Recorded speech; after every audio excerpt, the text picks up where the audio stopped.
Hola, ¿qué tal? Bienvenidos a esta transmisión del Colegio de Ciencias Económicas de Costa Rica, el cual estará dedicado a abordar las estrategias para...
Es un gusto tener este panel. Esta semana el colegio está celebrando la Semana del Empleo y queremos tener conferencias, mesas redondas como esta e incluso una feria de empleo el próximo jueves 9. También está con nosotros la máster María Luz Sanarrucia, coordinadora de la encuesta continua de empleo del INEC. Bienvenida.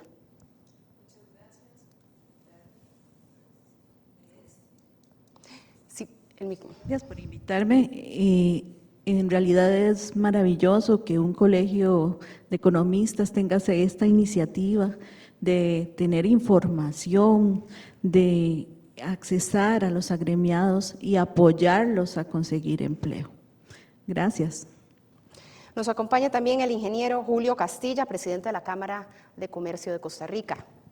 Muy buenas noches, don Enio. Muchas gracias por invitar a la Cámara de Comercio a este panel. Un gusto compartir con usted, doña María Luz, y con usted, doña Floriana. Y bueno, y aquí estamos a la hora para compartir las propuestas que hemos venido trabajando durante todo este proceso para buscar una mejor empleabilidad. Gracias.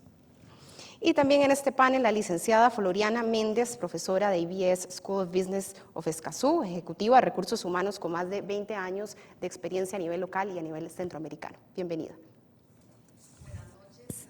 Muchísimas gracias al Colegio de Ciencias Económicas por la invitación. Hacemos cambio por aquí de Gracias, micrófono. don Julio.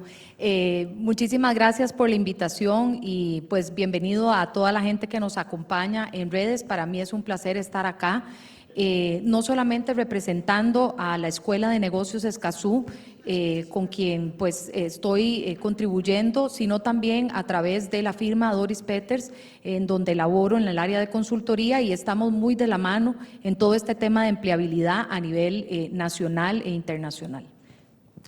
Vamos a comenzar con este foro de discusión, con este primer bloque en donde cada uno de los presentes va a contar con unos 5 minutos aproximadamente para poder hacer este primer acercamiento de posibles soluciones para mejorar la empleabilidad del país. Y vamos a comenzar, siguiendo este mismo orden, vamos a comenzar con don Enio Rodríguez, presidente del Colegio de Ciencias Económicas de Costa Rica. Don Enio, ¿qué alternativas comienza una nueva administración? Evidentemente es uno de los grandes retos que enfrenta esta administración y venimos de un periodo sumamente difícil para el país en los niveles de pandemia.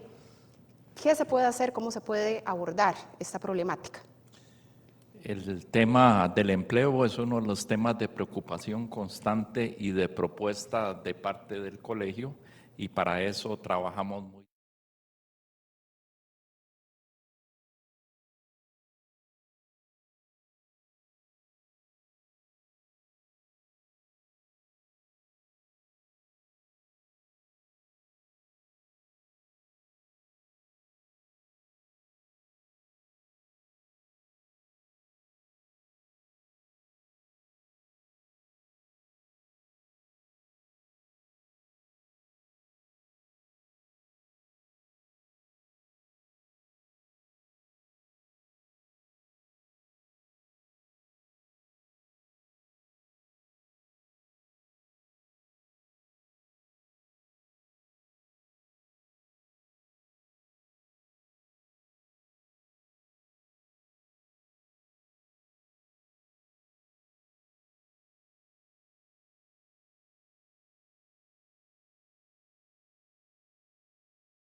y las mujeres alrededor del 48%. Ahí tenemos un gran potencial para Costa Rica de las mujeres que no se incorporan a la fuerza de trabajo. Y si lo vemos por edades, también preocupan los jóvenes menores de 25 años, con una tasa de desempleo de 34%. Eso es disfuncional para cualquier sociedad con problemas sociales graves y tasas de participación también bajas. Así es que quizás tenemos el problema más serio, estructural de la economía costarricense, es la falta de empleo formal, porque también sabemos que tenemos una alta tasa de empleo informal de alrededor de 37%, y a eso se le suma otro dato que puede parecer paradójico. CINDE ha señalado que hay más de 30,000 plazas en el país que no se llenan porque las personas no tienen las calificaciones necesarias para llenar esos puestos. Eso en el drama de desempleo, subempleo y baja participación. Entonces tenemos problemas de oferta, problemas de demanda y problemas con la formalización del empleo que se mantiene como un gran desafío. Yo diría que este conjunto de problemas nos señalan una actividad que debiera ser permanente, concertada entre los sectores público, privado, académico, para pensar y traer soluciones que nos permitan atacar este problema en sus dimensiones de oferta y de demanda. Por el lado de la oferta, tiene que trabajarse en darle las calificaciones o darle la posibilidad a las personas de que se califiquen en aquellas actividades que tienen posibilidad de empleo. Estamos hablando de inglés, estamos hablando de carreras técnicas o habilidades técnicas de acuerdo con lo que el mercado está demandando y que no se está ofreciendo. Y por el lado de la demanda, también tiene que pensarse en reactivar sectores para esos grupos de la población que tienen bajo nivel de escolaridad, no son bilingües, no tienen capacitación técnica y deben hacerse programas de reactivación para generar empleo de baja calificación. Y finalmente tenemos que mejorar el mercado. Vimos oferta, vimos demanda, pero también el mercado debe mejorar, particularmente con mejor información a disposición de las personas cuando están escogiendo qué estudiar, en qué formarse, información sobre las plazas disponibles, información que permita una toma de decisiones más eficiente. Pero también tenemos que atacar y tener una estrategia de formalización de la economía de tal manera que haya una transición del sector informal al formal que sea gradual y no brusca como es hoy día, donde se le exigen en la formalidad una serie de requisitos sanitarios, permisos municipales, cumplimiento de cuotas con la Caja Costarricense de Seguro Social de la noche a la mañana, y eso condena a la informalidad a muchos sectores. Entonces también debiera haber una estrategia de abordaje con los sectores informales. Así es que es un problema multidimensional que requiere un trabajo concertado, repito, y analizar entre todos los sectores cómo resolver los cuellos de botella de oferta, cómo resolver los cuellos de botella del lado de la demanda y a la vez hacer que el mercado del trabajo funcione mejor. Repito, este es el problema central de la economía costarricense. No estamos generando suficientes empleos formales para la población que desea trabajar, y la población que desea trabajar no tiene las calificaciones necesarias para aspirar a esos empleos formales. Así es que tenemos un gran desafío como sociedad. Muy interesante lo que nos comenta don Enio, muchas gracias. Doña María Luz, ¿Cuál es el primer abordaje que hace usted de cara a estas posibles soluciones? Bueno, el empleo es esencial. El 80% del ingreso de un hogar se produce por el empleo. Entonces, si se tiene empleo, se tiene ingreso del hogar. Eso es esencial, digamos, para cualquier familia o cualquier persona. Entonces, empezando por eso, hay una necesidad de trabajo en el país que se ha forzado más ahora.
Den un plus más para el trabajo.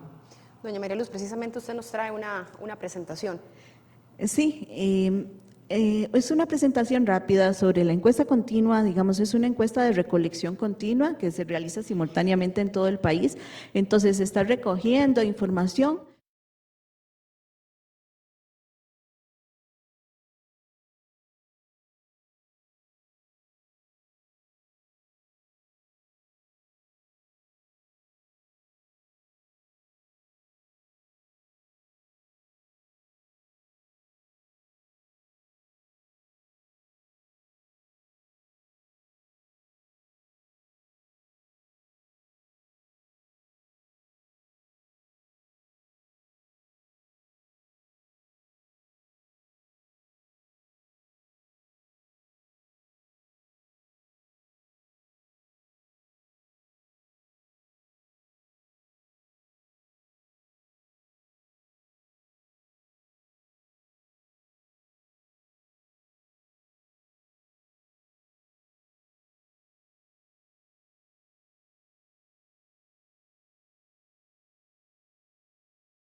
No hemos recuperado los niveles que teníamos ni en los hombres ni en las mujeres, y apenas en lo nacional, con un 13.6, 13.3, entre 13 y 14% anda desde hace varios trimestres.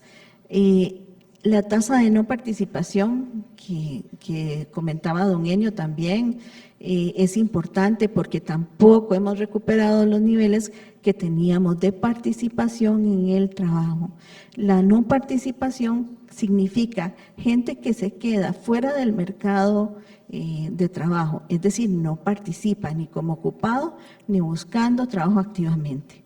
Entonces, las principales razones es el cuidado de niños, personas adultas, estudio, etcétera. Entonces también hay que crear y agenciar las posibilidades para ese cuidado de niños que se ocupa, ese cuidado de adultos, generar las condiciones para que la mujer salga más y accese al mercado laboral.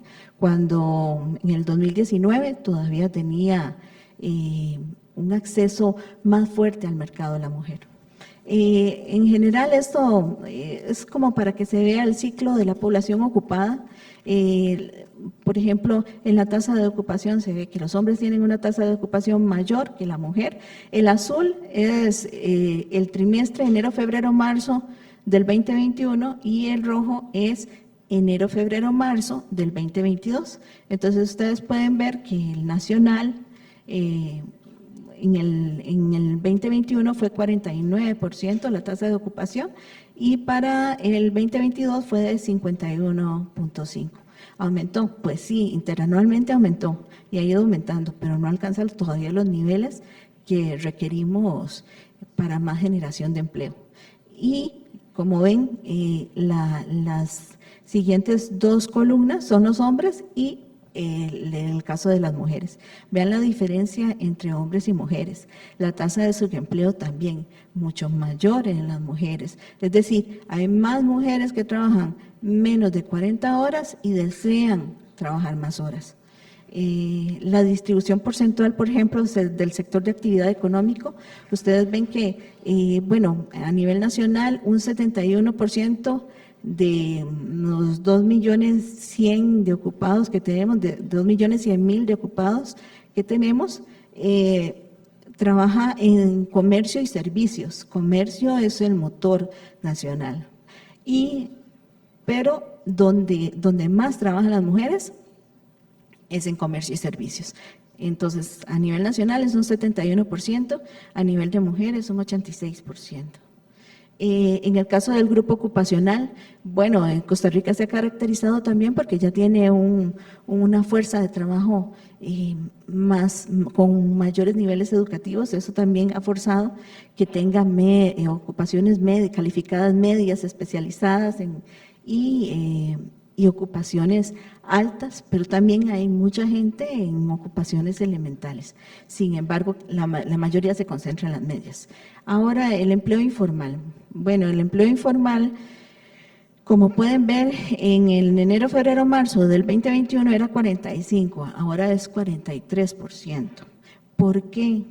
Porque hay un empuje, digamos, que ha disminuido el empleo informal. ¿Por qué? Porque no se está generando todo el empleo en la economía. Asimismo, que no se está generando todo el empleo, ustedes pueden ver estas series y vean que cuando fue lo más fuerte de la pandemia, que fue mayo, junio, julio 2020, el empleo informal bajó a 39%, a 40%. Nunca se había visto un empleo informal tan bajo. ¿Y eso por qué? Porque faltaba empleo también. Entonces, el empleo informal es un motor que también puede mover a generar y a transformarse en formal. ¿Qué pasó en la pandemia? Bueno, más gente buscó la seguridad social, más gente buscó asegurar a sus empleados y, digamos, más gente resurgió. Sin embargo, sí falta gente que no está participando en el mercado. Son cambios en la composición. Con la situación en el desempleo, ven que, por ejemplo, en enero, febrero, marzo estaba en 13.6, en febrero, marzo, abril 13.3, anda entre 13 y 14%. pero vean que es importante, digamos, que las formas activas del empleo, de buscar empleo, es enviar currículums, hay que hacer algo para buscar empleo. No es que le va a llegar a la persona el empleo nada más. Entonces, una de las formas también son estas ferias de empleo que benefician para generar trabajo. Doña María Luz, muchísimas gracias. Muy claras las cifras que usted nos trae el día de hoy. Don Julio Castilla, bienvenido. Gracias nuevamente por estar con nosotros. Muy buenas noches. Tal vez si me pueden poner la presentación para presentarla a quienes nos están viendo. Ya, Tal vez lo más importante como Cámara de Comercio de Costa Rica es qué hacemos para mejorar la empleabilidad en este país. Nosotros, lo primero y muy importante es concientizar que sin sector privado no hay chocolate. O sea, ¿quiénes somos los llamados a generar empleo en el país? El sector privado. ¿Pero de la mano de quién? Del sector público. Entonces, el sector público y el sector privado tenemos que trabajar en conjunto. Tenemos que dejar esas tendencias de que estamos en el mismo país, estamos en el mismo barco, tenemos que sacarlo en conjunto adelante. Y eso es parte que como Cámara de Comercio llevamos adelante durante este proceso electoral, donde tuvimos 25 candidatos. Entonces decidimos ir más allá, teniendo claro, y no voy a repetir obviamente lo que han dicho don Eugenio y doña María Luz, pero el 86% del trabajo lo provee el sector privado. Y es el llamado a seguir creciendo. Y tenemos un parque empresarial donde el 98% de las empresas de este país son microempresas o pymes, y el 74% de las formales, que es algo que mencionó también don Eugenio, el 74% de las formales que cotizan en la caja tiene de 1 a 5 colaboradores. Entonces ahí es donde tenemos que trabajar y buscar cómo los apoyamos para crecer. El sector comercial, pues representamos el 25% de ese parque empresarial formal y el 17% del empleo. Pero bueno, aquí no vamos a repetir esto porque ya ustedes lo han hablado. ¿Y qué hicimos en la Cámara? En la Cámara de Comercio tenemos 22 comisiones y le pedimos, antes de que empezara el proceso electoral, trabajemos y propongamos cada grupo de trabajo 5 propuestas para que después una comisión política que creamos las resuma. Teníamos 128 propuestas para mejorar el país. Y esas 128 propuestas las resumimos en 30. Y esas 30 se las presentamos a los 25 candidatos que estuvieron buscando la presidencia para mayo del 2022. Para febrero, inicialmente el 2022. Con una diferencia, que dijimos, vamos para cada una de ellas dar una descripción y origen del problema. Vamos a dar la magnitud y cuantificar el problema. Y lo más importante es cómo resolverlo, porque no hago nada presentando y no doy la solución. Entonces, como Cámara de Comercio nos enfocamos que esas 30 propuestas tuvieran detrás una solución a la misma. Y buscamos el compromiso con cada candidato. Yendo muy rápido por temas de tiempo, en el mercado laboral, entendiendo que el desempleo que acaba de mencionar, es del 13.3%, y la informalidad, nuestro dato es un 43%, en el comercio es un 46%, propusimos 6 medidas específicas. Voy a mencionar las primeras: remuneración justa por la jornada efectivamente elaborada. Eso quiere decir que yo pueda contratar a una persona por una semana y pagarle las cargas sociales por esa semana trabajada. Hoy tengo que pagarle sobre el salario mínimo de un mes, entonces hace muy difícil poder formalizar a esas personas y contratarlas por el tiempo efectivamente elaborado. Igualdad de condiciones para los trabajadores independientes. Hoy hay más de 500,000 de trabajadores independientes que les es muy difícil formalizarse, y cuando quieren formalizarse tienen que pagar el doble que lo que paga un colaborador normal. Eso no incentiva a la formalidad tampoco. La aprobación de jornadas excepcionales 4-3 y anualizadas. En este momento, precisamente en Casa Presidencial, hay una reunión entre todos los sectores para llegar a acuerdos, porque el gobierno dijo el 15 de junio este proyecto debe ser ya presentado en la Asamblea y ojalá votado. La reducción de los costos sociales laborales. Nosotros como Cámara de Comercio no queremos tocar la caja, pero sí hay otras instituciones que reciben un porcentaje del salario que creemos que se pueden disminuir para que podamos ser más competitivos a nivel país. Y ahora vamos a tocar un poquito ese tema. Permitir la reducción de jornadas laborales, y después tocamos el tema 6, que para nosotros reemplazar el adoctrinamiento es muy importante, y que dicha que ya el señor presidente nos cumplió adelanto la primera de las 30, que era cortar el convenio con Cuba, porque nos dimos cuenta que estaban educando a nuestros hijos en contra del sector privado, cuando el sector privado, como les decía, es el motor del desarrollo de un país. Potenciar la participación femenina en la economía, ese es lo segundo. Ya aquí se habló bastante del tema económico, hay una brecha de 500,000 empleos entre hombres y mujeres, entonces fortalecer la red de cuidado, enfoque en la capacitación STEM, que mencionaba también don Enio, promover la paridad en puestos de toma de decisión, inclusive en la Cámara de Comercio somos un ejemplo, tenemos paridad de género en la Junta Directiva, y eso dando igualdad de oportunidades. Nosotros en la Cámara no es que hemos dicho, tiene que, no, dando igualdad de oportunidades hemos llegado, valga la redundancia, a esa igualdad. Y también en reclutamiento de personal. Hemos promovido el currículum ciego, que cuando yo contrate no sepa si hay un hombre o una mujer, sino que simplemente se contrate por capacidad. El tercero es, sabiendo que proveemos el 86% del empleo y que tenemos una carga impositiva del 58%, entre cargas sociales y tributarias, cuando la OCDE, que hoy podemos compararnos con las 37 economías líderes en el mundo, que pagan un 40.5, nos damos cuenta que somos un país carísimo, poco competitivo, y sin embargo vemos el éxito que tienen las zonas francas. Las zonas francas han creado 9 de cada 10 empleos durante los últimos años. ¿Por qué? Porque tienen condiciones que les permiten generar empleo, y gracias a Dios tenemos a las zonas francas. Pero necesitamos ver cómo le damos esa facilidad al resto, lo que llamamos el régimen definitivo, para que pueda igualmente generar empleo. Entonces, estamos con un proyecto de ley que es promover la creación y sobrevivencia de los nuevos negocios. Eso quiere decir que si yo me quiero formalizar, tengo hasta 4 años para pagar la carga impositiva total de renta. El primer año no pago, el segundo un 25 y ahí voy. Eso es importantísimo, porque eso le da una oportunidad a la mayoría de las empresas costarricenses, porque tenemos una estadística lamentable, que 9 de cada 10 emprendimientos no superan el Valle de la Muerte, que son 3 años. A los 3 años desaparecen, porque es muy difícil formalizarse. Y si llegan a la caja y han estado ya unos años trabajando, pues les echan para atrás y los liquidan. Entonces, necesitamos también otra que es la disminuir la retención del IVA cuando pago con tarjetas de crédito, y el impuesto de renta. Cuando yo pago con una tarjeta me descuentan un 8% de mi flujo de caja, eso me complica. Los gastos deducibles en depreciación acelerada de activos, en fin, hay unas medidas complementarias que por temas de tiempo no lo toco, pero tal vez después, si hay alguna pregunta, con gusto. La opción de la tecnología 5G, que la estamos impulsando obviamente. El dinamismo del comercio internacional, importantísimo, que si el 25% del PIB de este país es de importaciones y el 20% de exportaciones, ver cómo seguimos promoviendo ese dinamismo comercial internacional.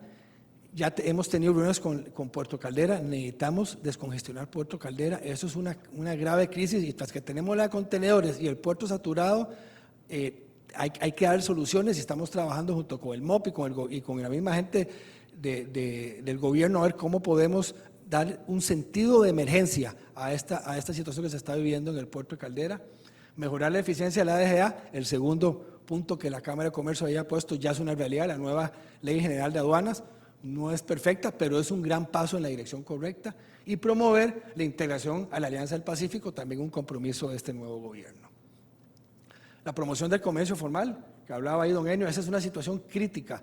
Y si le quitamos al tema de la informalidad, le sumamos lo que tiene que ver con contrabando, es grave. Hoy, el último estudio que hicimos de nuestro Observatorio de Comercio Ilícito, 1 billón de colones al año se trasiega en comercio ilícito. Eso, en otras palabras, es que de cada 100 colones que una familia costarricense consume, 10 colones vienen del comercio ilícito. Y eso tiene implicaciones para la salud, en fin, tiene varias implicaciones. Entonces, lo que hemos buscado es el tema de los escáneres, concentrar los cuerpos policiales, adoptar el marco SAFE, que son las mejores prácticas para evitar la evasión en aduanas, e implementar campañas educativas sobre comercio ilícito. Entonces, ese es el quinto punto. Y el sexto punto que tenemos es la gravedad que tenemos en las cifras fiscales. Nosotros, como Cámara de Comercio, en la propuesta que tenemos, dijimos, no tenemos que despedir a ningún empleado público, lo que tenemos que tener es movilidad laboral, tenemos que congelar y eliminar las plazas que están ahí congeladas, tenemos que buscar que es otra propuesta que hay, que don Otón Solís le llamó al proyecto Cerrar, por ahí va, consolidar instituciones y hacerlas más eficientes, pensionar o se tiene que pensionar y no recontratar cuando alguien renuncia o sale del sector público. Eliminar la exoneración de salarios escolares y la opción de, entonces como se me acaba el tiempo, dimos estos fueron los puntos y tenemos la ventaja que don Rodrigo Chávez nos firmó 30 de 30 y entonces estamos trabajando muy cerca con el nuevo gobierno para trabajar en esta línea que nos va a ayudar en mayor empleabilidad y siempre bajo una premisa: no puede haber empresas exitosas en sociedades fracasadas. Nosotros en la Cámara de Comercio promovemos empresas que sean sostenibles en lo económico, que paguen impuestos y que sean rentables, en lo ambiental, que sean igualmente cubran su huella, y en lo social, que sean buenos patronos e igualmente se encarguen de trabajar en su metro cuadrado, en su kilómetro, en su distrito, para que todos tengamos una mejor oportunidad de salir adelante. Muchas gracias. Muchas gracias, don Julio. Doña Floriana, ¿cuál es este primer análisis que hace usted sobre el tema? Bueno, muy interesante todo lo que nuestros panelistas aquí, colegas del día de hoy, han compartido. Yo creo que desde mi perspectiva yo puedo compartir un poco dos realidades desde dos ópticas. Una desde el punto de vista del mercado laboral y otra desde el punto de vista académico. Desde el punto de vista laboral, nosotros dentro de la firma vemos la gran reactivación que ha tenido el mercado desde que se empezó a activar toda la parte de comercio y empezaron a abrirse un poquito todas las restricciones sanitarias a nivel de la pandemia. Sin embargo, no vemos que la velocidad a la que se esté dando esas colocaciones de personas desempleadas sea lineal. ¿Esto qué quiere decir? Número uno, el mercado que está teniendo un crecimiento extremadamente acelerado es el mercado de tecnología. Y entonces donde vemos que no hay talentos en el mercado disponibles en este momento con las características y habilidades técnicas que se requieren, vemos lo que yo llamaría el divorcio que existe entre las ofertas curriculares que tiene nuestro sector educativo versus los requerimientos que el mismo mercado nos está llamando. Y aquí yo apoyo la moción de un poco hacer la introspección que menciona don Julio en esas alianzas, porque definitivamente el sector privado y el sector público es crítico. Las universidades han quedado un poco rezagadas en la oferta curricular y ya los profesionales, de alguna manera, el mercado se ha movido tan rápido, sobre todo en temas de tecnología, la pandemia vino a acelerar más esto, que tenemos un gap enorme. Por otro lado, hablaba doña María sobre el tema de género. Sí, efectivamente todavía tenemos una brecha enorme entre las posibilidades de empleo entre las mujeres y los hombres. Sin embargo, vemos también un comportamiento a lo interno de las organizaciones en hacer unos esfuerzos extraordinarios en mantener esos niveles 50-50. No tenemos establecido una ley en Costa Rica, como sí lo hay en otros países a nivel internacional, que exija esa equidad de género, inclusive a nivel de personas discapacitadas, ¿verdad? Que es un sector productivo de la economía también altamente discriminado hasta cierto punto. Entonces, es un tema que se combina, ¿verdad?, muy complejo. Por otro lado, desde el punto de vista de reinserción, una persona en Costa Rica profesional, con maestría, con licenciatura, bachillerato, bilingüe, puede demorar en tener una reinserción al mercado entre 6 meses y 1 año y medio, 2 años. Nosotros lo vemos, la cantidad de gente preparada que ha quedado desempleada, porque las organizaciones tuvieron que reinventarse, porque las organizaciones tuvieron que hacer sus procesos de reestructuración para sobrevivir en la época de la pandemia y la recuperación aún no llega a su límite de punto de equilibrio. Vemos esa necesidad que es preocupante, ¿verdad? ¿Por qué? Porque cómo va a generar ingresos esa persona a su hogar, cuando estamos hablando de que son en algunos casos mujeres que son cabezas de hogar, o estamos hablando de que son personas masculinas ya con una edad avanzada que tampoco tienen una posibilidad de pensión pronta. Entonces, hay todo un tema discriminativo, todo un tema de género, una parte académica importante. En la parte académica vemos cómo el reskilling y upskilling de habilidades se hace crítico. Las organizaciones hoy en día están acelerando sus procesos de carrera de sucesión. ¿Por qué? Porque la gente necesita habilidades distintas para estar al nivel al que se requiere en la velocidad en lo que está exigiendo los mercados. Nosotros seguiremos siendo un país altamente atractivo para la atracción de inversión extranjera en términos de la calidad del talento que tenemos, el nivel educativo que tenemos, el manejo de idiomas, pero vemos también cómo hoy en día el inglés ya no es un idioma necesariamente crítico. Vemos cómo se vuelve crítico el manejo del italiano, el manejo del idioma francés y portugués. ¿Por qué? Porque muchas organizaciones vienen a establecer sus hubs de servicios a Costa Rica, donde esta parte trilingüe se ha vuelto indispensable. Otro tema importante también a nivel académico es, dentro de esa oferta curricular también, ¿cómo hacemos para generar y promover la participación femenina en carreras tradicionales que han sido carreras tradicionales masculinas? Y me refiero a un poco también lo que hablaba don Julio, las carreras STEAM, todo lo que son carreras técnicas, tecnología, informática. Tenemos excelentes escuelas de formación, pero ¿qué vemos? Que la mayor cantidad de matrícula que estas universidades tienen es matrícula en su mayoría, género masculino. Entonces, hay que ir cambiando un poquito los paradigmas. Creo que hay una necesidad importante corporativa de las organizaciones en tener un acercamiento con las academias y escuelas de negocios de las diferentes universidades en el país, que permita que haya un acercamiento de esa brecha que se genera dentro de lo que son las habilidades que requiere el mercado versus lo que estamos ofreciendo, más la reinserción más acelerada definitivamente de una población en donde pues la velocidad a la que esto se está generando no es a la velocidad que estaríamos esperando se dé luego de que tenemos ya una apertura, digamos, muchísimo mayor a nivel de la parte comercial educativa. Doña Floriana, muchas gracias. Quisiera poner aquí a discusión de ustedes, hay dos temas que sin duda alguna tienen muchísimo que ver con el tema de desempleo. Uno es el tema de narcotráfico e inseguridad y por otro lado el tema de infraestructura que muchas veces deja de incentivar la participación de las empresas, la inversión, ¿no? Y sobre todo, y hablando específicamente del primer punto, que es el del narcotráfico y la inseguridad, presente en zonas costeras que están tan carentes de empleo. ¿Cómo poder analizar estos dos puntos precisamente? Y a quien guste, adelante, aquí podemos conversar. Adelante, don Eni. Inicio.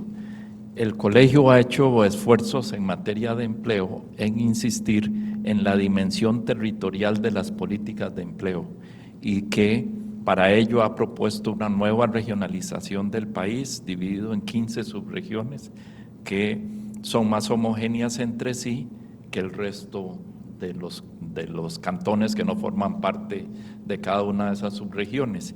Y ahí también hemos identificado las principales cadenas productivas, los clústeres más eficientes que dominan en cada uno de esos cantones. Entonces, nos encanta la política nacional de clústeres, la estrategia de bioeconomía, pero nosotros insistimos en que debe tener una dimensión territorial y con gran énfasis en las zonas que tienen el menor desarrollo relativo, que son las cercanas a las fronteras y las costas, que son las más vulnerables al narcotráfico por fatalidad geográfica, digo yo. Costa Rica, por la distancia que tiene con los países productores, es un punto de logística ideal que inicialmente era de reabastecimiento, hoy es de bodega y tránsito, con el cambio de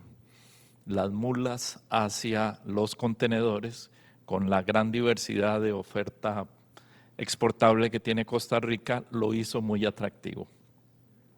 Entonces, tenemos varios frentes. Uno, el social, el de políticas de empleo, que debe tener concertación y participación del sector privado, a nivel territorial y adicionalmente políticas con la juventud, porque sabemos que el narcotráfico está participando de una manera creciente en nuestro país y eso lleva a programas de prevención y de control. Los escáneres, una barbaridad que se hayan demorado tanto, y otras políticas de vigilancia que permitan un enfrentamiento a ese gran desafío. Pero entonces una combinación de políticas de empleo, desarrollo y la parte de vigilancia y policial que debe ir de la mano. ¿Ustedes cómo ven ese tema precisamente? Ya sea en el tema de infraestructura, en el tema de inseguridad o en sí la situación de las zonas costeras, ¿no? Tan complicada. Sí, es importante valorar, digamos, la Pacífico Central, la Huetar Atlántica, son regiones netamente también costeras, ¿verdad? Que es difícil generar empleo. Vemos una tasa de desempleo en la Pacífico Central baja, pero ¿qué refleja eso? Que hay gente que no está participando en el empleo que se genera formalmente, ¿verdad? Entonces, esas oportunidades, ese desajuste que hemos hablado también de cómo conseguir una fuente de empleo, cómo accesar las fuentes de empleo, cómo conseguir un empleo estable que le genere un ingreso a un hogar perdurable. Entonces, parte de eso es una gran ruta que nos queda por delante, digamos, valorar. La Huetar Atlántico, me acuerdo que hace mucho tiempo era la región que tenía mayor desempleo en el país. Bueno, se generaron algunos mecanismos que posibilitaron mayor empleo, pero faltan otras regiones como no solo la Pacífico Central, sino la Brunca, que se genere otras fuentes de empleo que no sean solamente la agrícola o las actividades informales, ¿verdad? Don Julio, aquí quisiera también agregarle a la pregunta, ahora que recién se aprobó el proyecto, la ley de zonas francas para que también se instalen en zonas fuera de la gran área metropolitana, también uno se cuestiona, bueno, pero ¿qué empresas van a hacer también teniendo muy presente el nivel educativo, ¿no? Las capacidades que por lo menos al día de hoy hay en las zonas, ¿verdad? Para que haga ese match con la oferta que se pueda generar. Sí, tal vez para iniciar, si usted no tiene una esperanza y no tiene una oportunidad, es muy complicado. Cuando está en una zona marginal o una zona costera y usted le pregunta a los jóvenes, ellos no tienen una esperanza de vida. Y su ídolo y el que quieren seguir es al narcotraficante que anda con las buenas tenis o la buena camisa, esos son los exitosos para ellos. Entonces nosotros tenemos que dar oportunidades. Y ahí es donde como sector privado, y por eso hablamos, tenemos que trabajar en conjunto sector privado y sector público. Cuando usted le ponen tramitología y le ponen todos los peros para hacer un emprendimiento, ¿qué es lo que está haciendo usted? Acabando con el sueño de una persona. Entonces nosotros tenemos que facilitar primero la vida mire, si Costa Rica tiene talento de sobra, por eso es que las multinacionales vienen para acá. Y también hay un hito que es importante, mucho del empleo que da Zona Franca no es calificado, ellos se entrenan porque tienen mucha manufactura.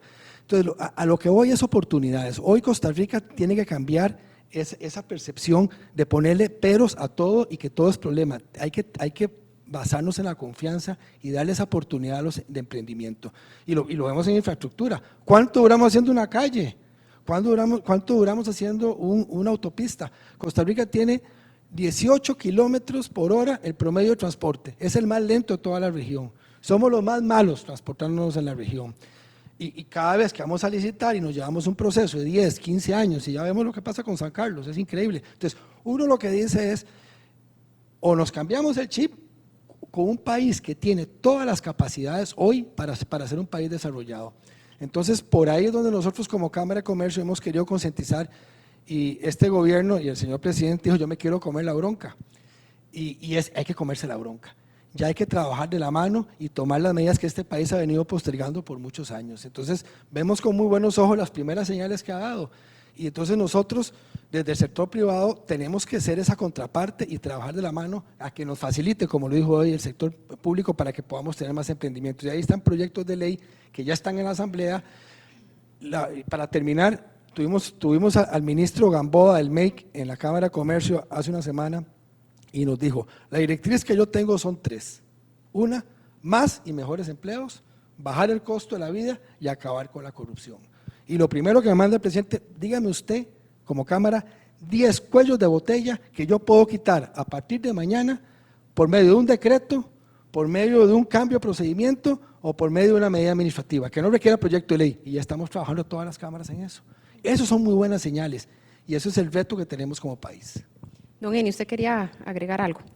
Sí, sobre el tema de infraestructura, es una de esas oportunidades perdidas que ha tenido Costa Rica que uno realmente lamenta.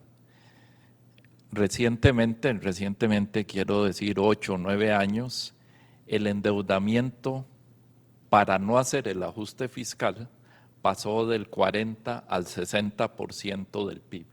Imagínense si Costa Rica hubiese hecho el ajuste fiscal oportunamente y si hubiesen liberado esa capacidad de financiamiento para invertir 20% del PIB, imagínense eso convertido en carreteras, tendríamos autopistas en todo el país, podríamos tener mejores puertos, mejores aeropuertos.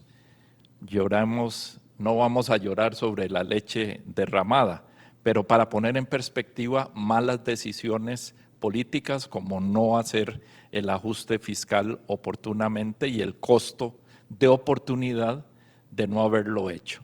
Hacia adelante, pues nos encontramos un país ya muy topado en su capacidad de endeudamiento, aunque todavía lo tiene, y una gran oportunidad de trabajar en alianzas público-privadas que por alguna razón ideológica en este país han sido satanizadas y la satanización continúa incluso sobre los pocos ejemplos que tenemos de estas alianzas público-privadas, pero como país hacia adelante, como uno de los caminos ante las limitaciones fiscales y de capacidad de endeudamiento, es una de las avenidas que debemos explorar.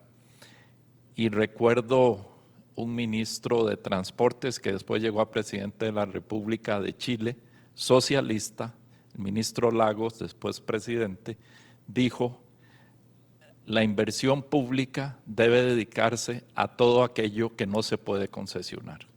En Costa Rica tenemos la política de que todo debe ser hecho por el Estado y el Estado no ha tenido capacidad de ejecución. Y hoy es una de las razones de las desventajas de las zonas alejadas de la gran área metropolitana, que es la que cuenta con todos los servicios de transporte, aeropuerto, etcétera. Eso hace que también estén en desventajas y si bien la ley que da un incentivo para la creación de zonas francas fuera de la GAM no soluciona los problemas de infraestructura, que es uno de los factores de competitividad, donde tenemos que abordarlo con nuevos esquemas, con creatividad y entender que nuestra competitividad depende de que sepamos abordar hacia el futuro este tema. Doña Floriana. Sí, yo quisiera, voy a devolverme un poquito originalmente al tema de las zonas rurales y un poco la generación a través de las zonas francas y tal vez aquí hacer mención de que Costa Rica sí puede, es decir, el ejemplo real y el ejemplo más realista que tenemos es la zona franca que está ubicada en Liberia.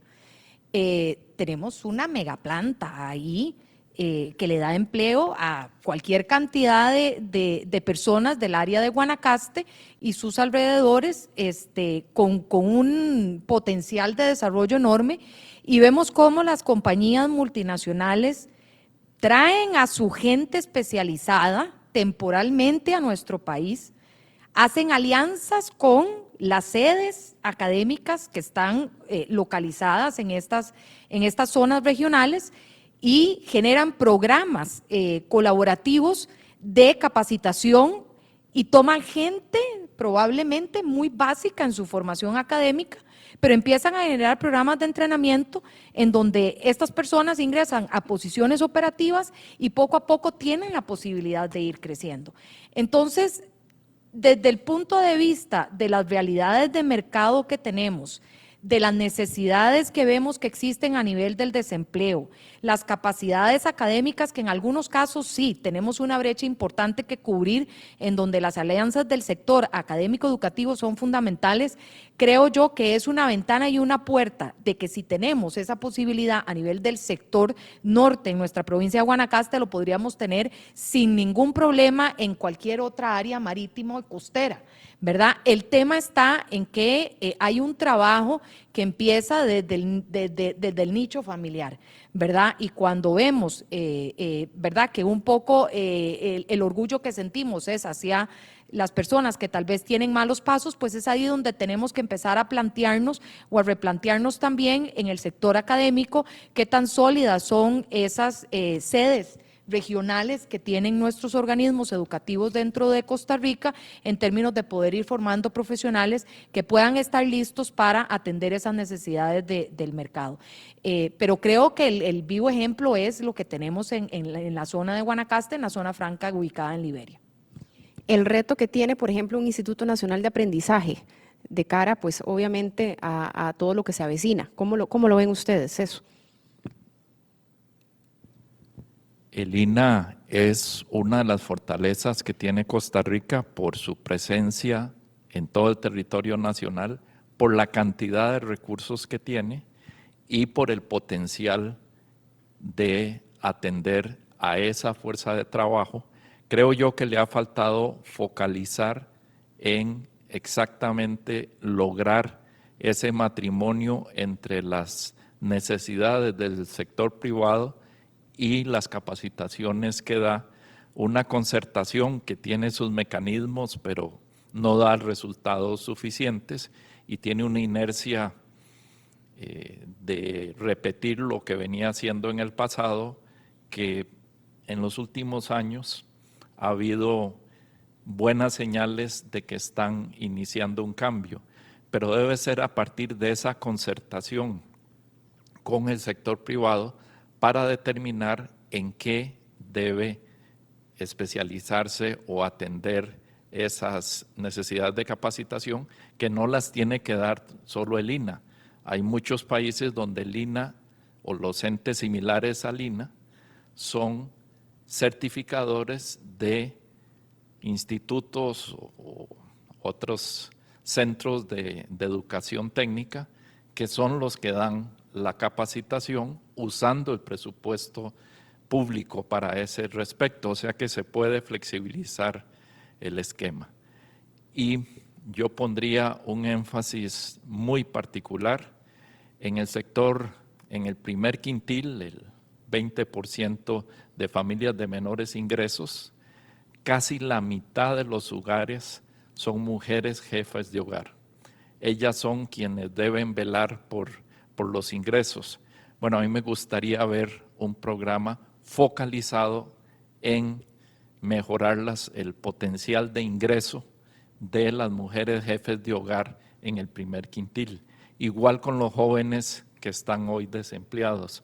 O sea, hay formas de focalizar y aterrizar y hacer más relevante ese gran potencial que tiene el INA. ¿Alguien que quiera agregar? Sí, en cuanto al desajuste, ahora con la experiencia de la OCDE, es importante retomar esta experiencia que nos trae, cómo forzar esa relación educación-trabajo, esa relación que está tan junta, ¿verdad? La educación dual, no se volvió a hablar del tema, pero es importante también focalizarlo desde la infancia, desde las edades tempranas, del colegio, de seguir adelante, de usar esa educación dual. Digamos, el INA es un ente que nosotros que medimos un poco la parte educativa en cuanto a los ocupados, en cuanto a las personas, que la gente aborda cursos del INA, cursos de idiomas, los idiomas son muy buenos, pero se ha focalizado mucho también en la parte de turismo. Yo creo que con este empuje hacia las zonas francas, hacia la industria manufacturera, que como decía don Julio, también es no solo para la gente que tiene un nivel educativo alto, puede enfocarse mejor en ese ámbito, pero sí necesita ver ese estudio integral de lo que se está requiriendo en el país y lo que se va a requerir en un futuro. No lo que se está requiriendo solo actualmente, sino en un futuro, ¿qué va a pasar con el empleo?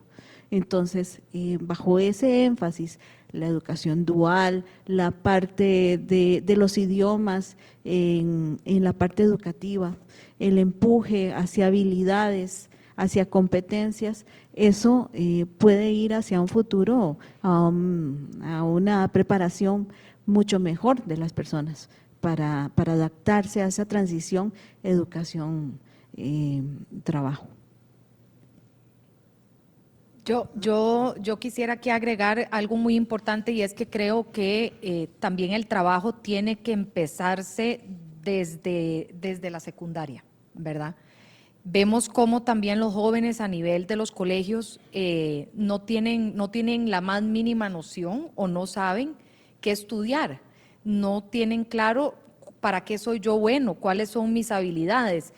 Y está comprobado que el éxito en una organización está cuando mis habilidades innatas están alineadas al perfil de una posición específica, en donde no solo es importante el que me guste, o sea bueno en matemáticas, o sea bueno en arte, o sea bueno en química, sino que tenga un complemento de habilidades que estén alineadas no solamente a lo que yo aspiro o quisiera, sino también a lo que pueden ser las demandas del mercado.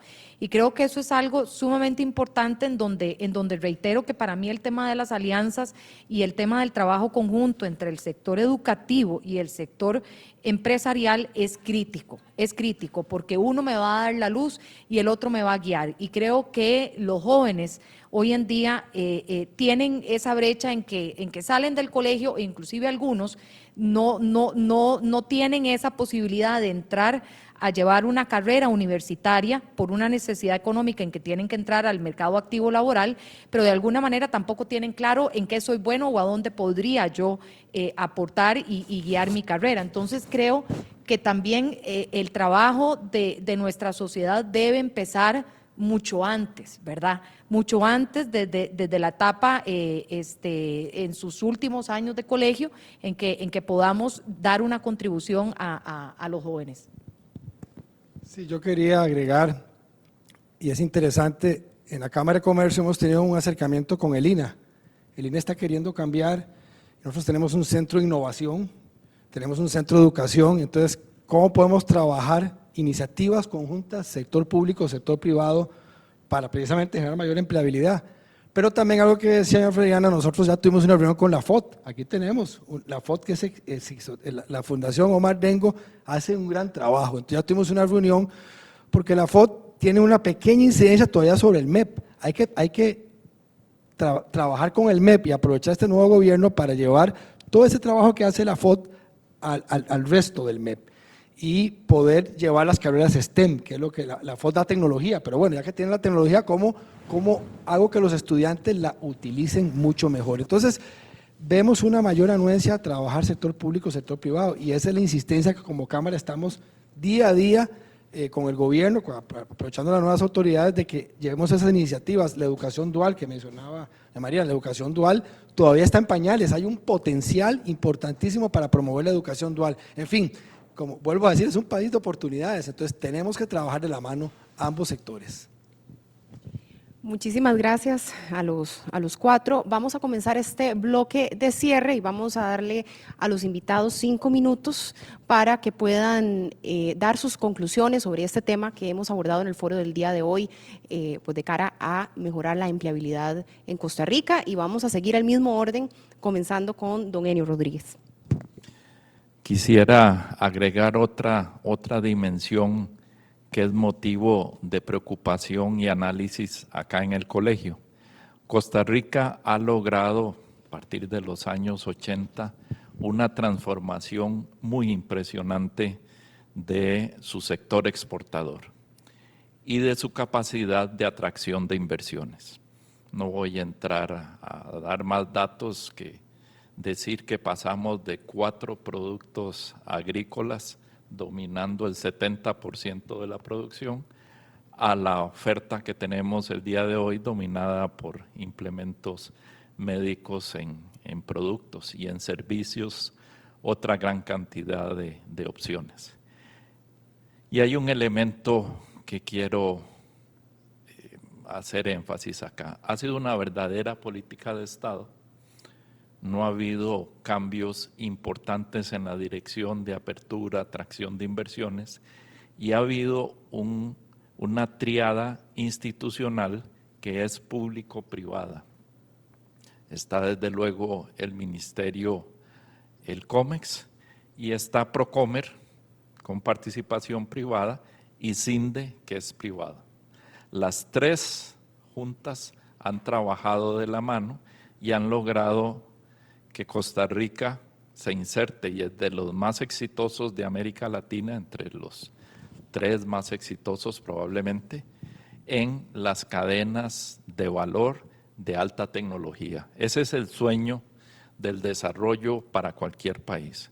Costa Rica lo viene logrando y sigue logrando atraer inversiones en esos sectores, en esos campos.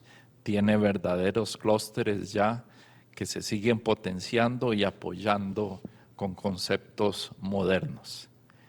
Pero si uno ve la relación de ese sector con lo que se llama el régimen definitivo, o sea, las empresas que producen fuera de zona franca, hay diferencias enormes de productividad y sobre todo de cambio de la productividad. Y es ese cambio en la productividad, que es más del doble en zonas francas que en régimen definitivo, las que permiten mejores salarios, mejor competitividad, y esa relación entre el régimen de zonas francas y el régimen definitivo es todavía incipiente.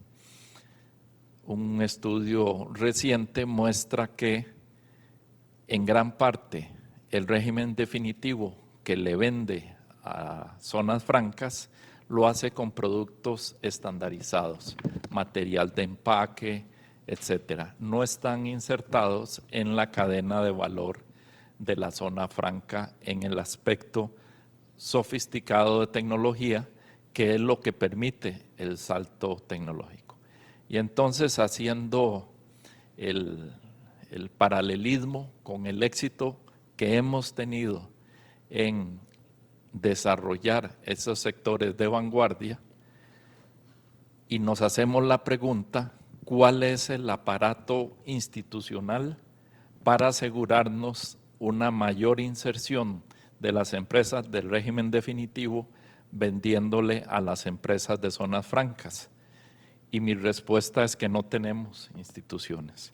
No hemos desarrollado una institucionalidad para, con participación público-privada, promover y desarrollar estrategias como hemos tenido en los sectores exitosos de zonas francas para lograr una mejor inserción del régimen definitivo y elevar las condiciones de empleo, de productividad, de cambio tecnológico en el régimen definitivo.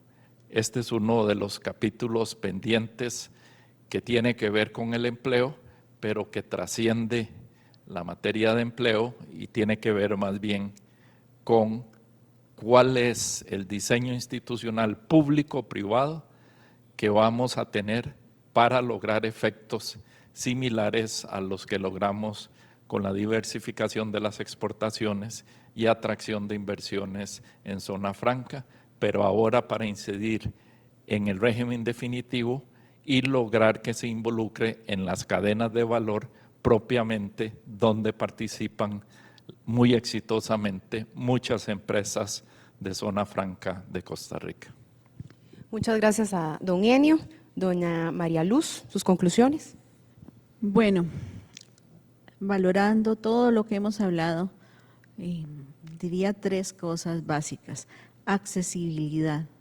Necesitamos accesibilidad para ese desajuste entre la oferta y la demanda de empleo.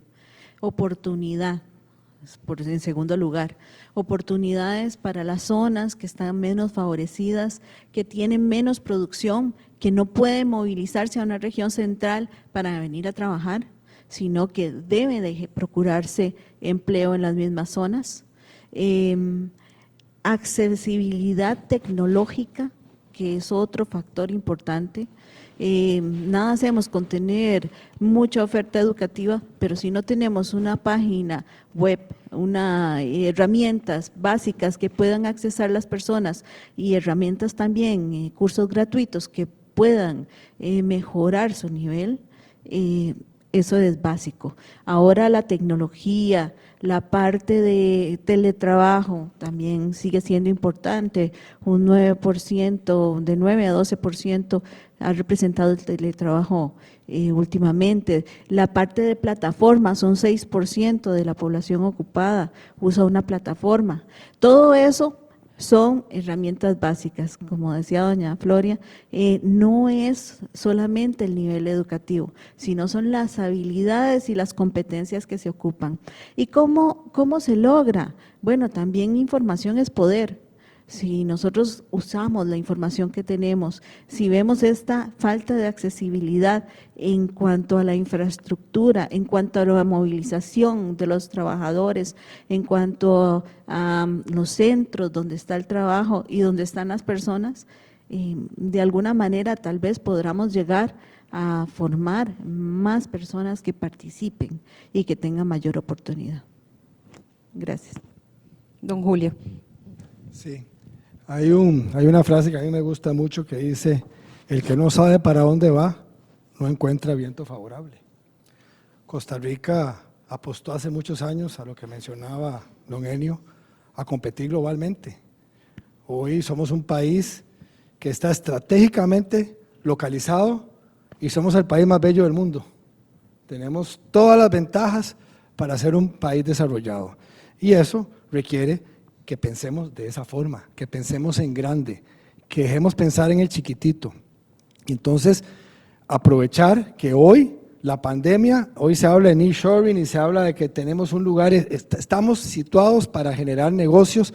El trabajo que decía don Enio que ha hecho Procomer y la Triada es extraordinario y es la mejor agencia del mundo, pero tenemos la realidad de que hoy tenemos una informalidad que pone en riesgo el pan nuestro de cada día a muchas familias costarricenses, que su futuro está hipotecado porque no van a tener una pensión o no van a tener un acceso a la salud.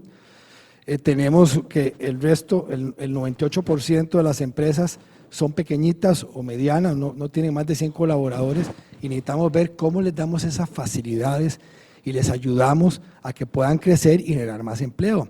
Por eso en la Cámara de Comercio nos enfocamos en estas propuestas muy puntuales y son las que estamos trabajando con el gobierno y esperamos en el primer año poder lograrlas todas, pero si no avanzar en la mayoría de ellas. Y tenemos que entender otro tema que nos ha ocupado y es penalizar la riqueza. Cuidado con penalizar la riqueza. Hay evasores, sí, por supuesto, pero los 1.000 grandes contribuyentes de este país generan el 60% de los ingresos que tenemos en impuestos y en cargas sociales. Entonces, como me decía el director de grandes contribuyentes, cuando yo veo un anuncio que dice que las 500 grandes empresas se evaden y que este y que el otro y que el otro, ¿cómo se ven ustedes? Y nos hace ver muy mal y a mí me hace ver como un idiota que no sé hacer mi trabajo y yo lo hago bien. Entonces, si hay casos y cuando se descubra una empresa que está actuando mal, que le caiga el peso de la ley, pero a las grandes también tenemos que darles opciones y posibilidades porque son los grandes generadores de empleo. Ellos generan más del 60% del empleo que tenemos en este país. Entonces, tenemos que hacer un cambio y entender, que, como lo hemos dicho, que sin sector privado no hay chocolate. Tenemos que darle las oportunidades y el sector público tiene que trabajar de la mano y quitar tramitología, quitar cuellos de botella y ver cómo nos facilita la vida para hacer lo que mejor sabemos hacer. Y por eso es que en la Cámara de Comercio hemos estado trabajando muy de cerca y tener que el señor presidente nos haya firmado propuestas que sabemos que van a ir en la línea de la mayor empleabilidad y mejor empleabilidad, nos tiene pues con mucha esperanza y confianza de que lo vamos a lograr. Entonces, como nosotros siempre decimos, cuente con la Cámara, que vamos a trabajar por cada uno de ustedes, los costarricenses, para buscar las mejores condiciones de vida. Doña Floriana. Yo quisiera hacer una conclusión muy rápida, enfocada en dos grandes áreas en donde yo me desenvuelvo activamente y diariamente. Una es el mercado laboral, y yo aquí quisiera dar un mensaje a la población costarricense que en este momento no tenga empleo, y quiero manifestarles que el mercado se está moviendo, sí, y que aquella frase que me dice el vecino de que las cosas están muy difíciles en Costa Rica, sí, no es mentira, pero las oportunidades están y vemos que el mercado se está moviendo, y lo vemos porque nosotros internamente lo vemos en la firma como el nivel de reclutamiento y requerimientos cada vez va en ascenso. Lo que hay que tener son 3 cosas vitales. 1, tengo que saber cómo buscar trabajo. Se busca trabajo diferente a como lo hacíamos hace 4 años, ¿verdad? Ya veníamos con un cambio importante en cómo hago para buscar trabajo. 2, ¿a dónde quiero buscar trabajo? Y 3, ¿en qué soy yo bueno y a dónde potencialmente yo tengo mayor posibilidad en ese proceso de reinserción? Y por otro lado, desde el punto de vista académico, Escazú Business School es relativamente nueva, tiene programas enfocados en áreas supremamente importantes que son de alta demanda en este momento: inteligencia artificial, programas de innovación, transformación digital. Y no estamos hablando que es un curso corto, no, viene a ser un complemento de una base académica de bachillerato, licenciatura, que viene a complementar esa parte técnica que tanto se requiere hoy en el mercado. Entonces, si combinamos esas dos, yo creo que con esperanza estoy segura que todos pronto van a estar colocados. Hay que esperar a que el momento llegue, a veces es cuando uno quiere, a veces no, a veces cuando otra persona decide que es el momento oportuno, pero lo que quiero decirles es que no pierdan la esperanza y que hay oportunidades en el mercado, y poco a poco mi esperanza es que cada vez tengamos más posibilidades para que este porcentaje de desempleo baje a los niveles en los que hemos estado acostumbrados a manejar en nuestro país. Un agradecimiento a los 4 por su participación en este foro del Colegio de Ciencias Económicas de Costa Rica, dedicado a buscar estrategias para mejorar la empleabilidad en el país. Y también queremos aprovechar para volver a recordarles la Feria de Empleabilidad que va a darse precisamente aquí en el Colegio de Ciencias Económicas de Costa Rica a las 9 de la mañana este próximo jueves, a partir de las 9 de la mañana, para que quienes estén buscando trabajo también se acerquen para participar y ver esta Feria de Empleabilidad.